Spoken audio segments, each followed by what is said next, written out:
Big up Real Talk TV. Welcome to Real Talk TV's Christmas special edition. And have we got an amazing show for you this evening? We have. Coming up, we've got Kadiatu and Stuart Mason, parents of the famous Kane Mason family. Also featuring England Under-21's National Director of Football, Michael Johnson. And on this marvellous Christmas day, on Entertainment Extra, we have our very own host, Casey DeRookie, interviewing Two Tone. Also, we have music by Maisie and an interview by our very own Faith Tucker discussing his debut single. Also, stay with us. We have an amazing performance by Faith Tucker. So stay tuned. Stay tuned.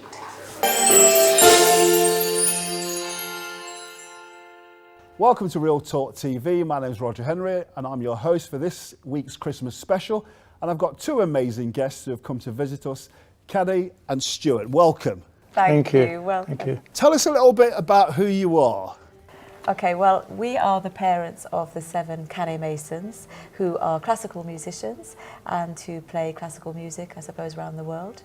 Our third child is Sheku Kane Mason, who played cello at the royal wedding. Wow, and we live in Nottingham. We're from Nottingham. Yes, that's brilliant. And yourself, Stuart, I mean, 7 children. I've got to talk about it. Did you not have a TV? We did have a TV, but perhaps we just couldn't find it. You couldn't find the remote control? Yeah, we couldn't find the remote control, yes. But such an amazing story. I mean, because the ages, they stagger. It's not, I mean, how old is your eldest? Our eldest is 24 and our youngest is 11. They were very close in age, the first 5 certainly, and then they get a little bit further apart. I believe you're an academic as well, so how did you, a professor? No, lecturer. I was a lecturer, but then I stopped after the second child because it just got busier and busier. And I kept meaning to go back to work, but then we kept having more children, so it never happened. And Stuart, what is it you do for a living? So I work for a luxury hotel company, actually, in London. So, So you were travelling to London as well as coming back? Yeah, I've been travelling to London for work probably now 13 years, actually. 14 years I've been going back and forth from Nottingham. Yeah. And who's the organiser between you two? I mean, 7 children. I'm assuming it's you, Caddy. Well, with Stuart being away all week, either in London or abroad, it was kind of me on the spot. But then Stuart was very much the person sort of behind the scenes and very much in the scenes as well when he was there. So unbelievable. It was definitely a double act. Yeah, we have different roles probably. Yes. No, sure. I mean, I'm just thinking back in my home life. My mum did most of the work. My dad wasn't really there. He just wasn't there, period. And it's just the way the dynamics is, and it's like that for a lot of people in the community as well. So, you know, a lot of people can look at you and think, well, okay, you've got a great job, you know, you're educated, both, you know, clever and intelligent in your own right, but you've still got to have that home life, that balance. Where's the glue? How did you manage to stay together? How many years have you been together, if you don't mind asking? We just had our 25th wedding anniversary last month, or a couple of months ago, yes. Yeah. That's incredible. But I suppose the glue is that we just love the children, really, and we wanted to be there for them as well. So I think the reason we get on so well is we love talking about them. That's probably yes. I mean, when we do go out on our own, which is not that often, but when we do end up spending probably the whole evening just talking about the children. Yes. That's I mean, well, you've got 7, so you've got plenty to yes, talk about. It feels like the whole evening, and then it's time to go home again. And I guess they've all got their own unique characters as well. So, I mean, starting off with the youngest. What's her name? The youngest is Mariatu. Mariatu. So is she not under immense pressure having the other 6 who are doing so well, or is she equally... No, she's the opposite. No, she's the opposite, actually. She sort of revels in just being sort of passed around from one sibling to another, really, and she just sort of... She's a bit like a sponge, really. She just sort of watches what they do, really, and sort of mimics. Because they've done what they've done, then she should be able to do it very easily. It's the norm. It's the norm, Wow. Exactly, yeah. Wow, incredible. Yeah. And dynamics-wise, is it 3 daughters you've got? 4 boys? 5 daughters. Yeah, so the first one was a girl, then we had 2 boys, and then girls after that. So it's quite lucky the boys are next to each other in age, and so that worked quite well. And they're very close, and they still live together. They share a flat in London. Oh, that's beautiful. So there's no sibling rivalry then? No, there isn't. They're very close. Fantastic. Probably because they play together all the time. So the eldest, her favourite is the piano. Okay. And then it goes violin and cello. And then it's piano, and then it's violin and cello. You do talk about them a lot, don't you? Yeah. Because to memorise all of that, that's like, wow, okay, yeah, brilliant, I love it. Now, on a real serious note, I mean, they are black in a environment which is predominantly white. Yes, there are a few, but to have collectively your own orchestra in your family, I mean, that is something unbelievable. How do you manage to keep them positive and stay focused when they're in such an environment where their skin colour is different to everybody else's? I think you have to be very determined and to believe in yourself. And I think we were very careful to make sure that they knew that they could do anything they wanted to do and that they were brilliant and they needed to believe that. I think that's very important.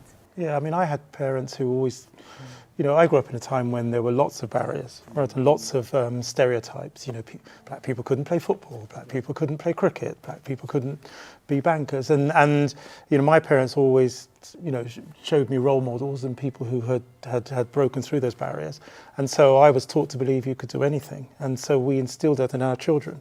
And I believe that every child can do anything they want to if they believe and they have the support. And I think if you see people breaking down a barrier to anything that's considered to be not your territory, then I think it's fantastic for anything you do in life. So they looked at top sports people who've done amazing things. We used to look at Muhammad Ali, and it gave them confidence. Viv Richards.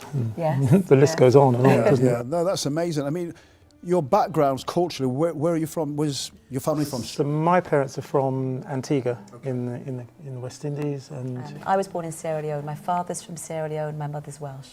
Wow, okay, that's a bit of a difference. So is that South Wales, North Wales? South Wales. Wow, okay.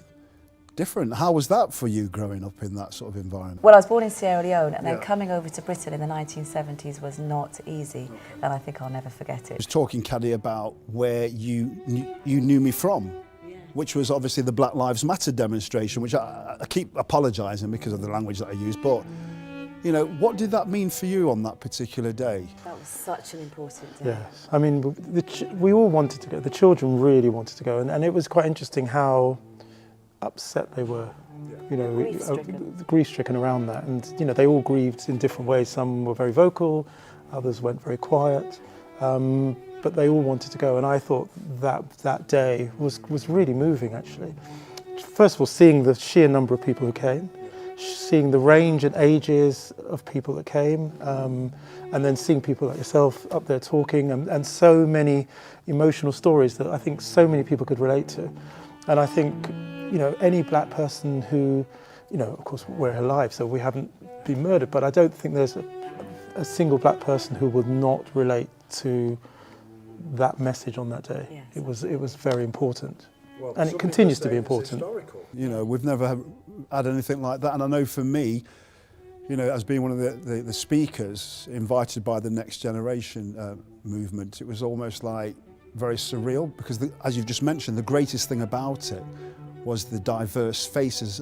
There were so many white faces, young people, which is what kind of drove me into setting up Real Talk TV and being able to have these uncomfortable conversations as well. You know, I think we can't kind of minimise anymore. We have to be able to, for the future of our next generations, be in a position where we can kind of say, look, you know, enough is enough. And I remember thinking, how many people are going to be there? And I remember coming onto the bottom of Mansfield Road and welling up, because I'm starting to well up now, because there were so many people. You just don't know, do you?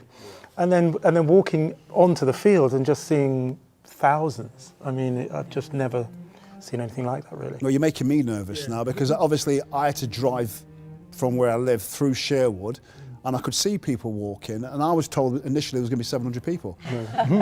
So when I did get there, they said to me, well, you know, you're going to be on, this was at 11:15, you're going to be on at 1:15, and you've got half an hour to speak. I was like, really?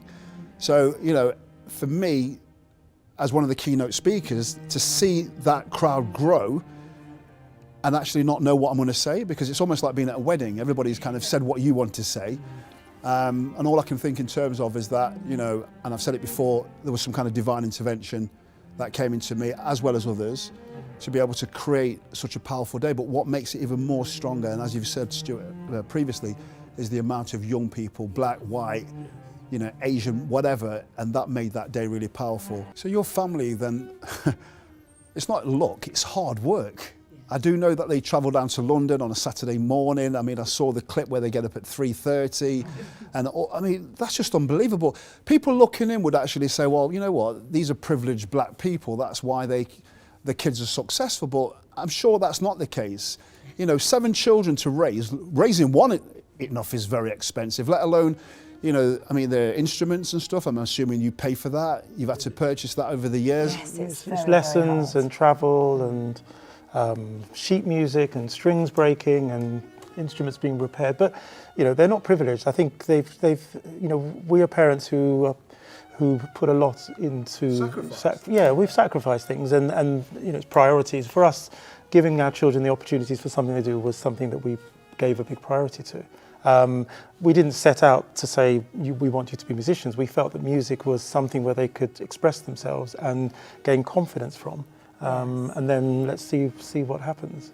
And because they wanted to do it and they were good at it, we felt it was our responsibility then to sacrifice everything to make sure they could.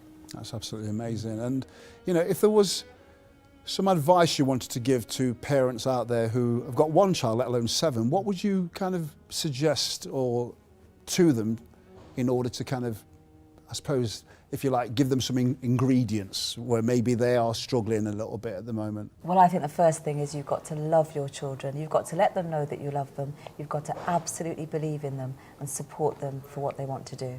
Well, I just want to say a big thank you. I knew it was short notice. I mean, I'm thinking about it now. I'm glad, you know, your children weren't here because I would have really struggled with the names.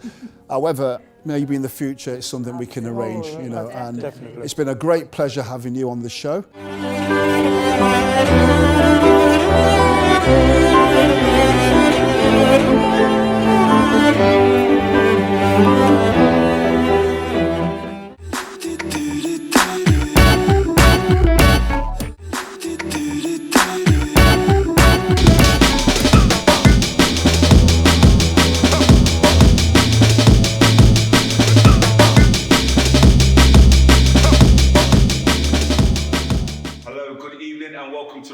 TV. You're joined by myself, guest host for this evening. My name is Chevalier.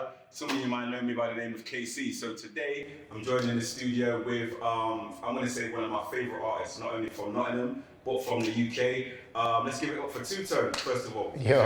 Thank you, ladies and gentlemen.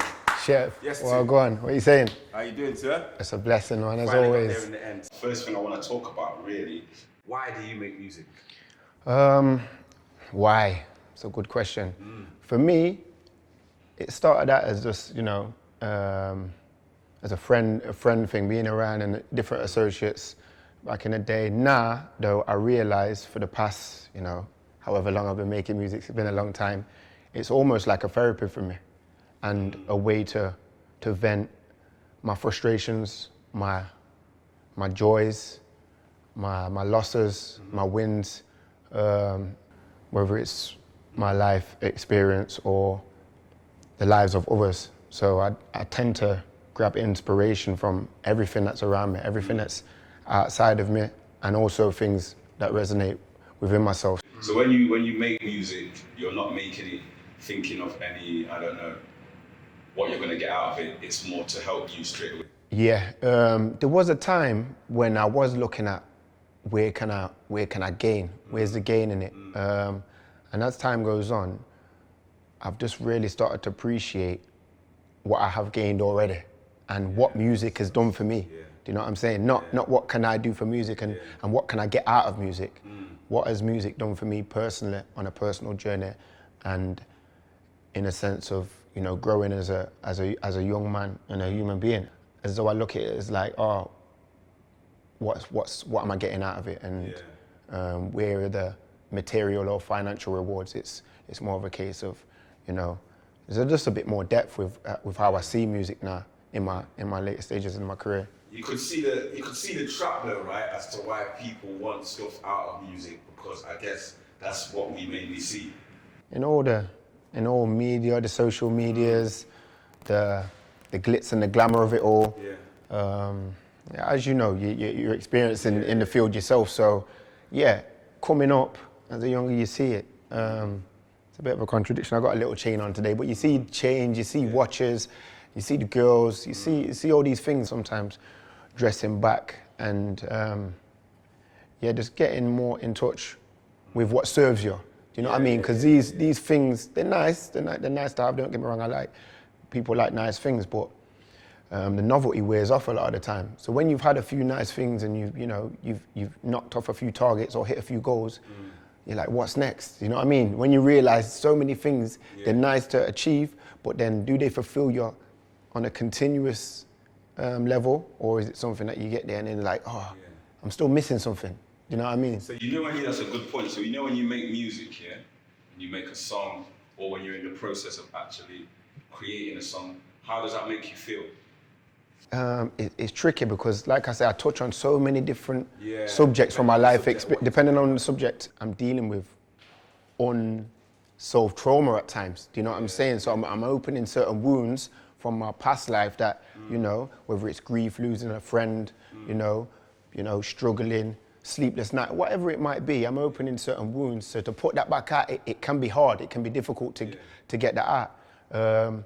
But then, like I say, when that's out, it's a release. It feels good. It feels good. It feels amazing. It's like therapy, isn't it? It's exactly that. That's why I call it that in my stages that I'm in now. It's actually like therapy. So it's a release. You're opening, some old wounds, only to heal them through your content. And then at the same time, when you receive something back, like I say, not financially, sometimes it's just a message on Instagram. You know what I mean? So people say everything about Instagram and these platforms, whatever, but it's how you use them and how people use them. So these tools can be great. So if I receive a message saying, you know what, that verse on Daddy's Girls, you know what, it really resonated with me and made me change the whole way I see things. You know what I mean? So just give. It's gold. That's gold. That's priceless. Do you know what I mean? Knowing that your art has really helped someone, or change their perception or confirm something or even if they disagree with something, you say, I like that as well. Do you know what I mean? It adds that, it brings a discussion, it makes a discussion, and that's what I think is so powerful about music for me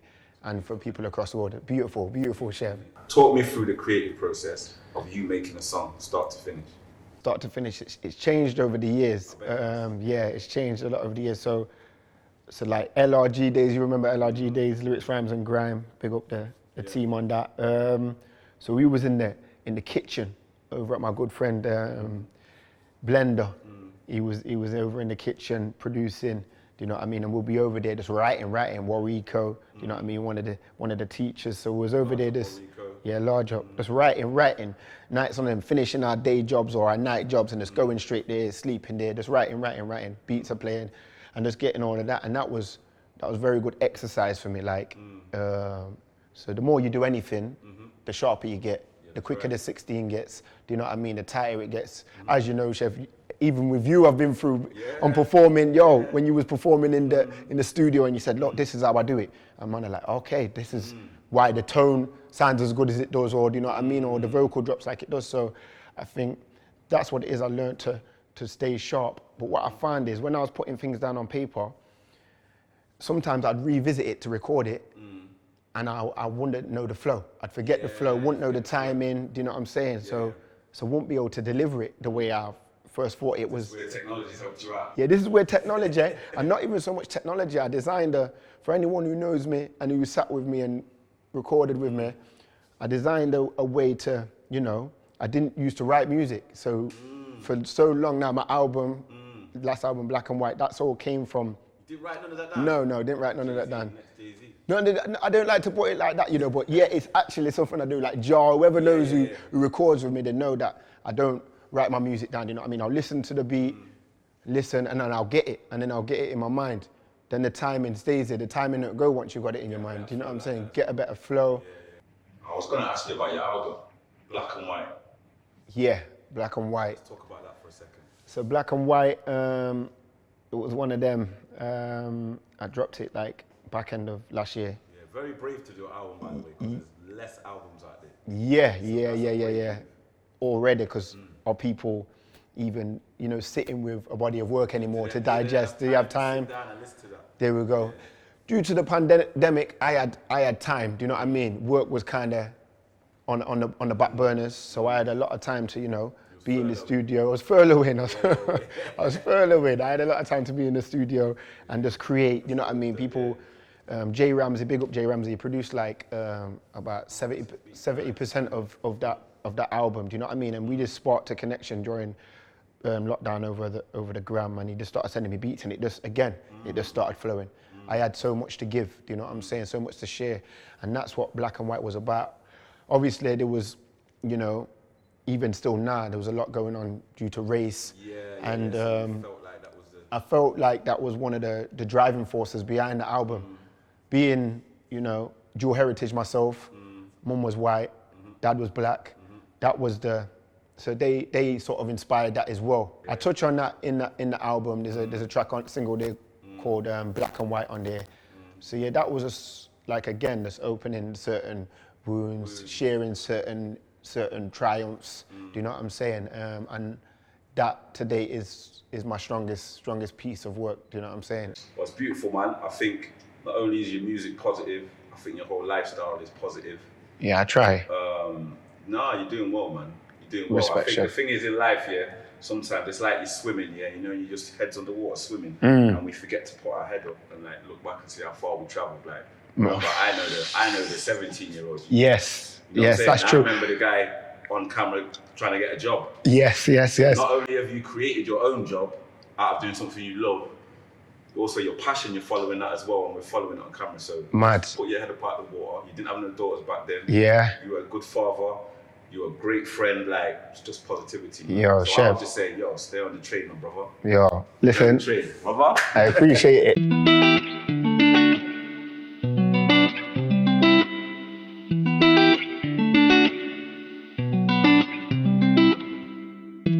J Ramsey Production.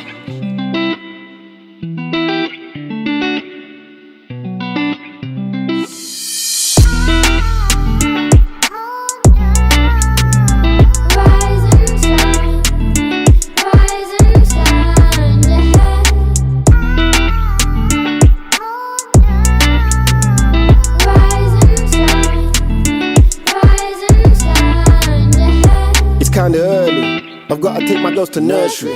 Call the office, tell them I'ma get to work late. Might be a problem, cause I think it's like the third day. They don't understand my overplans and work rate. Grab a coffee, I'm just trying to keep my nerves straight. Had no options, had to get it out the dirt game. But you know the opposition's always lurking. God knows how I even made it to be 30. Lost my mother, still I miss her in the worst way. And my dad is gone, but that wasn't my first grave, no. I don't need your sympathy, I know you've got your burdens. Hold on, they won't always see you hurting. Maybe I can work some magic on my Merlin. We just wanna shine before they close the curtains. I can't teach you nothing, listen, nothing is for certain.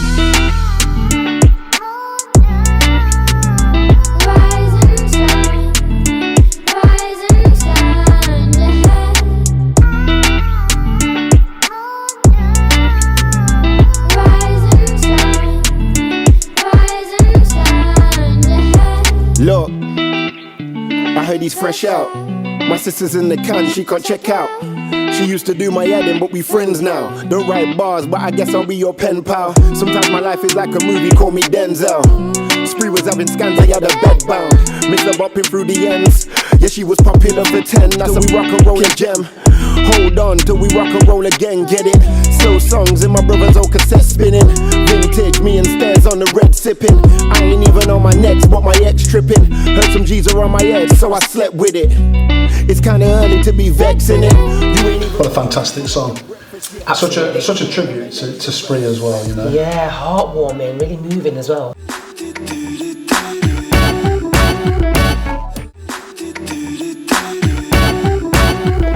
Merry Christmas, everybody. Season greetings, Michael. Thank you for joining me on the show today.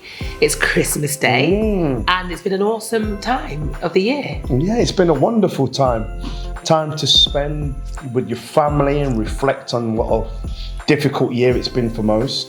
For me, it's an interesting one because I don't really spend Christmases with family because I've always been playing football or managing, and we play on a Boxing Day.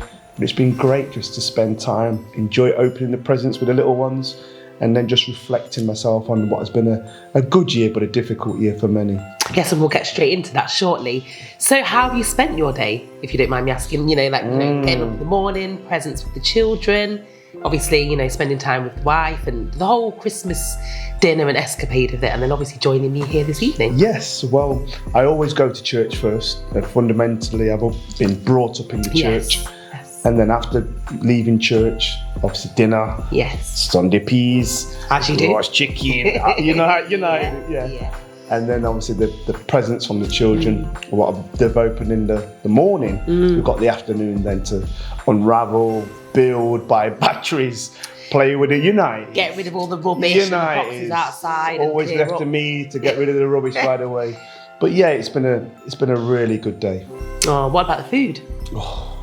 For the first time, you can really start to open up. As I said, usually you're playing, so you have to watch what you're eating. But now I've retired, I can enjoy the food. I can unwind mince pies, dessert, and then little port. Yes, so it's been regrets.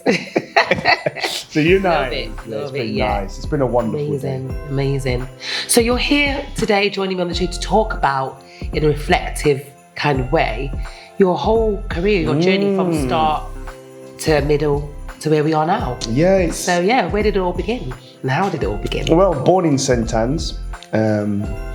As a youngster, went to St Anne's Infant School, Morley Junior School, Elliot Durham, and I always loved sport. Right. And I remember very early on that I found myself, whether it was the egg and spoon race, whether it was, the sack where you had to jump, I found myself like winning quite a few races. I knew I was good at sport. And then I started to really focus about football. I remember meeting Viv Anderson very early on, watching John Barnes, Liverpool fan because of Johnny Barnes. And I remember seeing these guys and thinking, I can do that. I want to be like them. Viv's from Nottingham, why can't I do it? John Barnes looks like me, why can't I do it? So I started to really focus on football, started to play for Nottingham boys, got picked to play for Notts County about 14, 15 years old. And then at 16, I got offered a scholarship. It was a YTS back then, now a scholarship. Went to the 2-year training scheme. And within the 2 years, the first year, they said, Michael, we want to sign you up as a professional.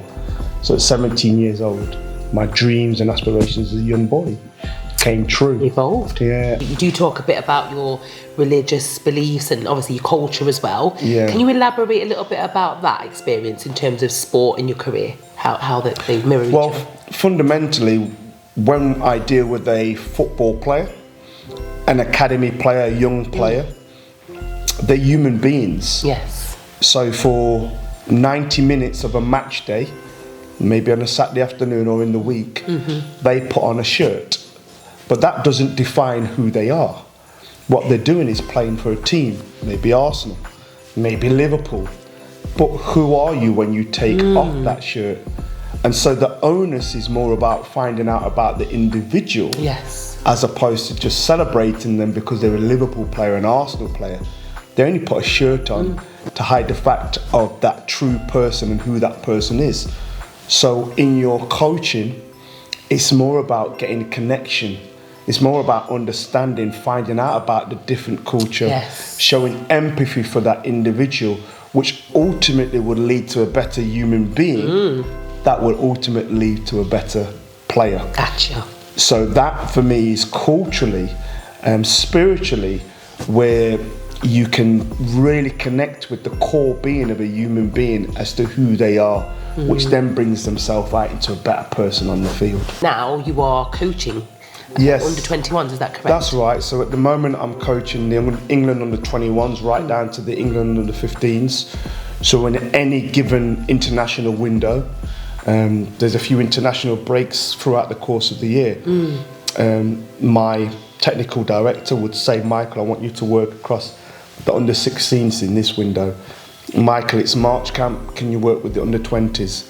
So in any different time of the year, I will then go and spend time with the head coach, and then also assist and help with not just the coaching on field, but also finding out character, behavioural traits of players, and then intervening with coaching, but more off-field coaching with these young players.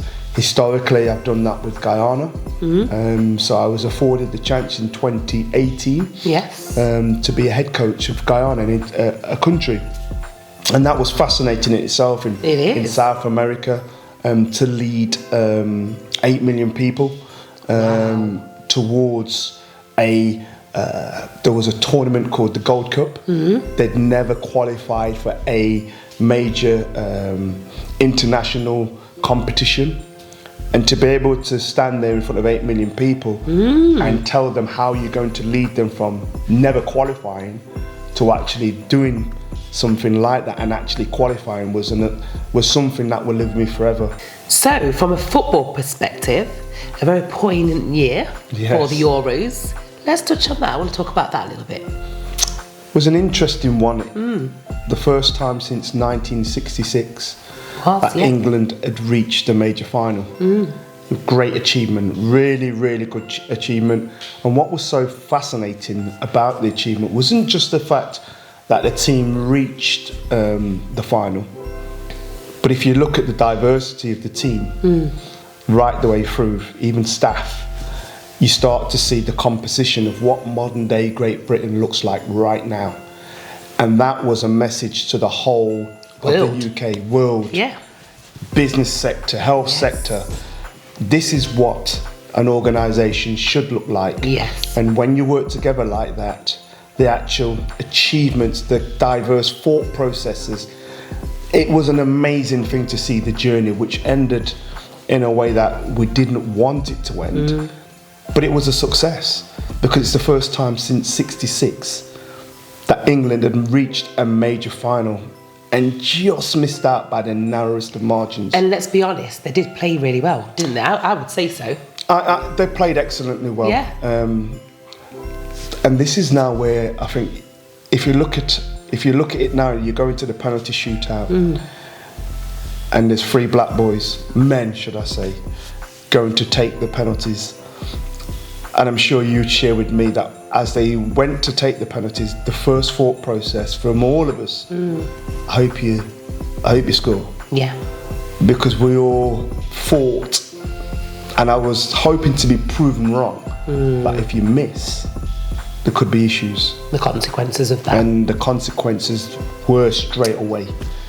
In terms of the media spin on it, social media. And do you agree, even their heritage as well, so their culture, people, maybe in Africa, Jamaica, just where they're coming from as young black men, it wasn't just the UK, was it? It was about the wider world. It's the wider well, piece. Yes, it is. It's the wider piece. Everybody connected. Collectively, would have been saying, please do not miss. Can I ask you about Gareth Southgate, the way he managed and handled that? Unbelievable. He wrote a letter before the Euros explaining to the fans, this modern day Great Britain UK. And if you think the players are not going to go on a knee and take a stance outside of football for what they believe in, please think again. So he already preempted, this is what we're going to do. The empathy, the understanding that this man shows. And it's basically from a background where he started at Crystal Palace, Croydon, multicultural area. And he played with Mark Bright, Ian Wright, young black. It's embedded. He gets it. And I think that's the kind of leadership that he has shown through this whole Euros tournament that has brought this country together. Amazing. It's been a pleasure. Thank you again for coming on Real Talk today. There you have it, guys. An amazing interview with myself, Tamika Martin, and Michael Johnson. We're talking about real people, real problems, real solutions. Bye for now. Have a Merry Christmas and a Happy New Year.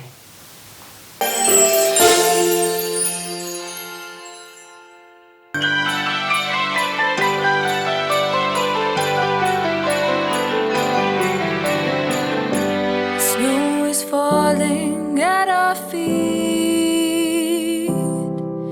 The family's getting ready to feast.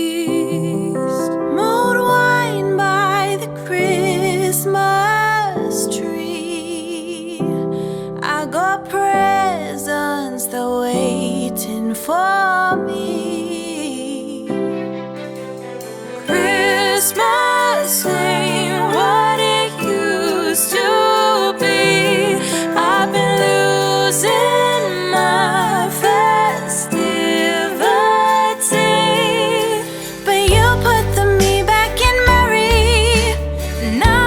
heart don't feel so heavy. Oh, darling, I'm under that mistletoe.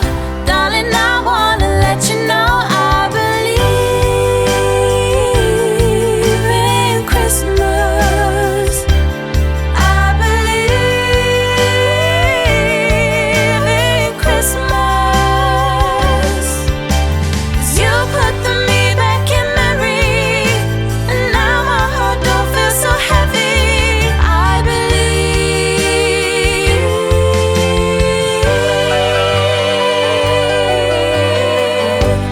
Chestnuts roasting by the fire. Well, coming up next is who? Maisie, a debut single. Enjoy.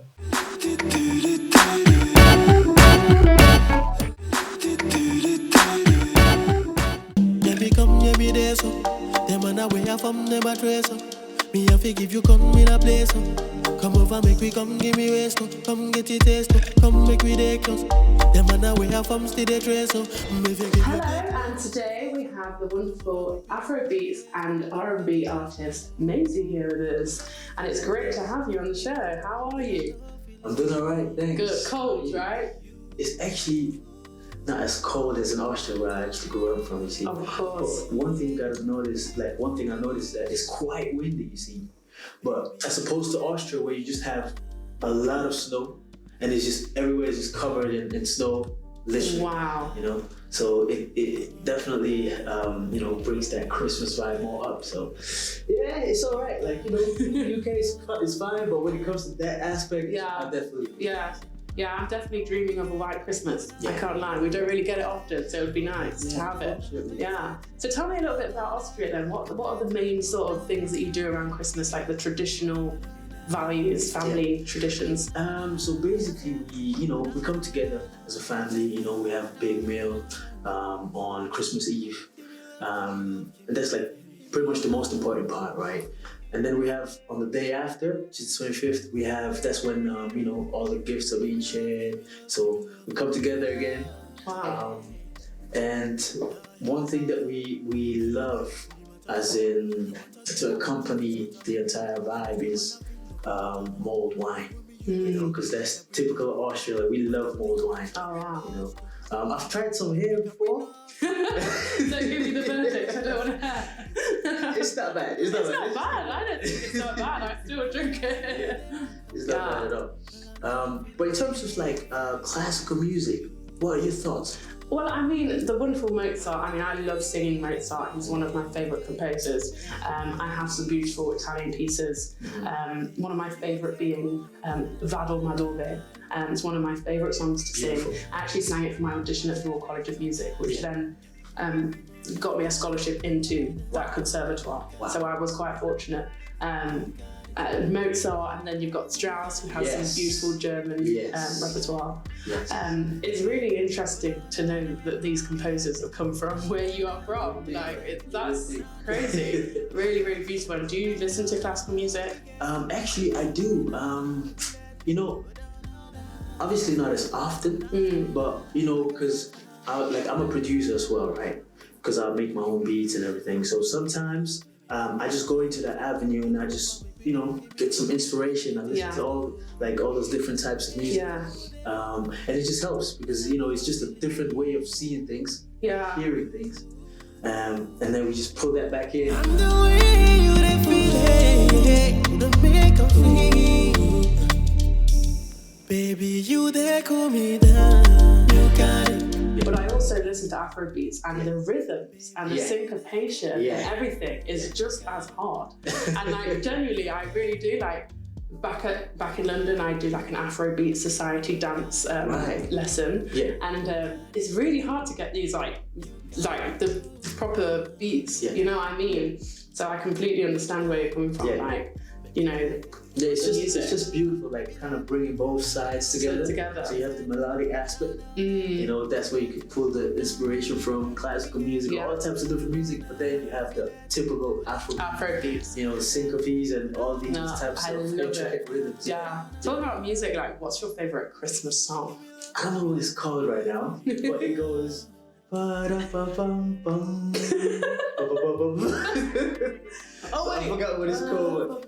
Oh yeah. Oh, Drummer Boy, Yeah, right? thank you. You're the drummer boy. I love yeah. that one. Yeah. I've not heard that in a long time. I was like listening to Mariah Carey's album, the Christmas album. She sings "Oh Holy Night" and she does that massive whistle tone, and I'm like, I'm gonna go home and I'm gonna try this. You know, I love this is what Christmas is all about: the music, the food, just the family value. I love being at home. It is quality time. It really is something so beautiful. But yeah, no, lovely to have you on the show. Lovely to have this conversation.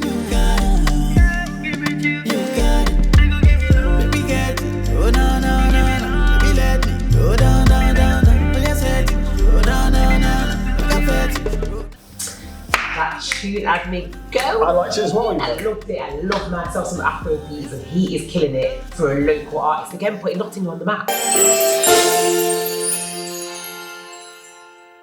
No Christmas show wouldn't be the same without the seasonal bloopers. What do you think? Bring on the bloopers. Let's go. Let's go.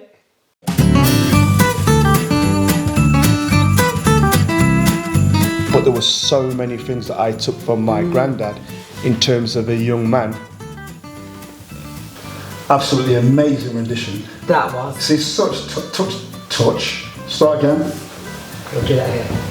Touch. Welcome back with. Just keep going. Just keep going. No, I can't keep going. Okay. 3, 2, 1. Welcome back, and it's with the greatest of pleasures. I've got my other co-host, Faith Tucker, who's going to be singing one of her amazing Christmas songs. Silent Night. Sorry. But it's Silent Night. I don't know. You don't really lead me up into it. 1. Welcome to Real Talk TV's Christmas special edition, and have we got an amazing show? Amazing. Here we go. It is amazing. Then. Ah, I said zing. Oh, zing. okay. Got my teeth in. Back to the dark. Okay, back to the okay. 2, 1. Welcome back to the Real Talk TV Christmas special, and with pleasure, the proudest of pleasures, I've got the amazing Faith Tucker coming up with a beautiful rendition of Silent Night. And I'm not doing that because she's going to explain it. 3, 2, 1. Cue me in with your finger. 3, 2, 1. Welcome back, and coming up next is the amazing Faith. Would you like to just introduce what? Introduce? Would you like to? I wouldn't even have to say that. Just say Faith and I'll say and I'll be okay. sick. Yeah. Okay, sorry. Hello, and today we have the pleasure of introducing a very amazing and sorry, go again. 3, 2, 1. Welcome back, and with oh god.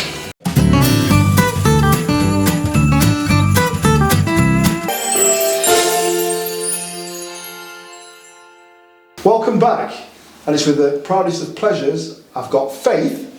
And I'll be singing the beautiful Silent Night.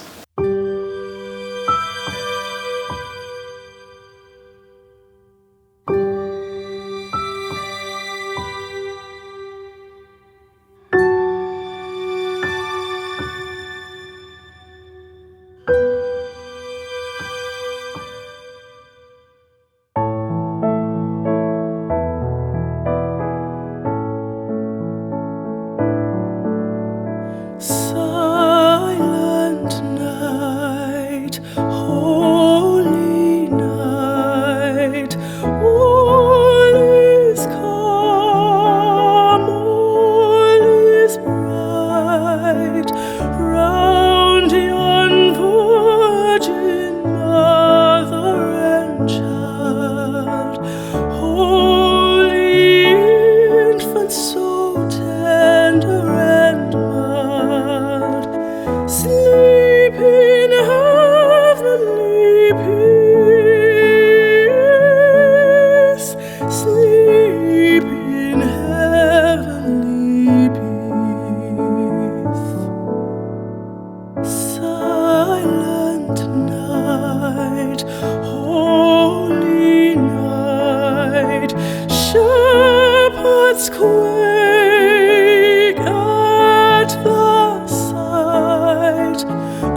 is born.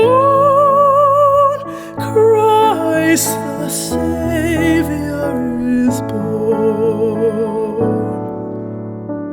Silent night, holy night, Son of God, love's pure light, radiant beams from thy holy face, with the dawn of redeeming grace.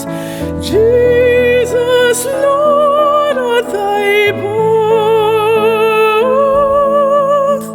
Jesus, Lord, at thy birth.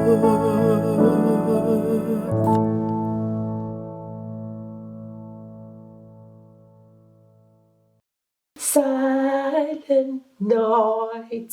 Oh, no, let's leave that. I thought I'd give it a go. I'm absolutely shocking. But I've got to say, once again, Nottingham talent. Amazing talent. Let me just tell you something as well. We've not mentioned it. Real Talk TV, is 1 year old as well. I'm looking forward to even more In of the next year. year. More representation. Yes, more diversity and equality. Definitely. And at this point, I'd like to thank all the team, all the sponsors, all the supporters, everybody who's been involved with helping us to get to this stage. And also, let's not forget, Knots TV.